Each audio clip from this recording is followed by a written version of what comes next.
Hi, Norman with iSaveTractors.com. In this final episode, we will be reassembling our Ford 120 tractor. Enjoy. Here I am preparing the PTO clutch assembly back for reinstallation. They used this power drive system in the very early Ford lawn and garden tractor models. Later on, they switched to an electric clutch system that they kept throughout the entire life of the Ford lawn and garden tractors. In preparing this for reinstallation, I clean everything off, and then I replace the two sealed roller ball bearings in these two halves right here. There are also cupped needle bearings inside the pressure plate. Those checked out okay, so I kept those in, but I replaced these two bearings here. And this is me installing it back onto the engine.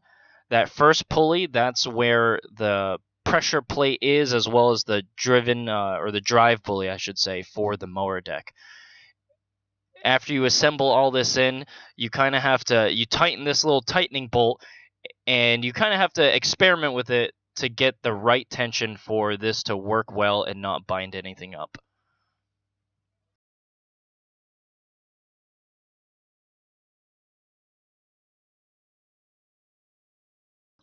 After the PTO clutch assembly is back on, then I have to route the rest of the belts that lead to the hydrostatic drive.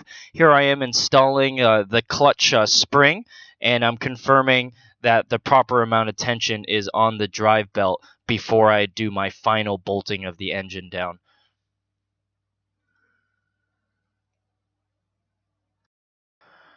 After that's finished, I installed the brake band back onto the brake drum of the transmission, and it just slips onto this pin there.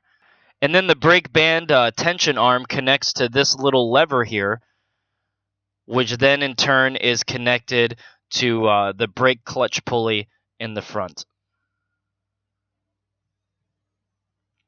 And then after that's all put together, I test it for operation here. You'll see that I've also put the parking brake handle on and testing for proper operation. Now that that's finished, I can start putting the belt cover, the fenders, the deck lift, and other external features back on the tractor.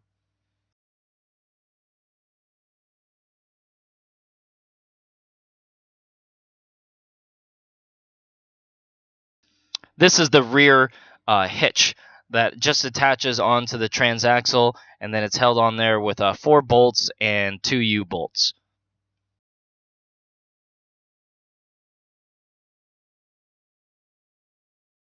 Next up, I start installing some of the engine components, such as the choke cable, the throttle cables, the gas tank, the starter solenoid, the voltage regulator,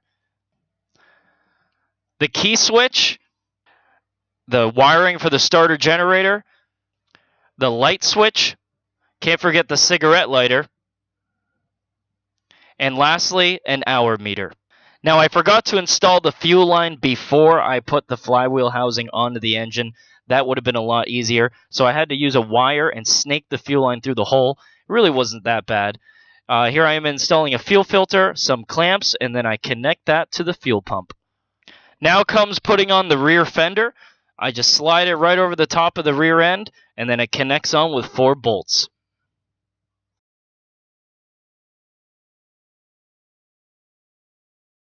And finally, the final touches, putting the hood decals onto the tractor.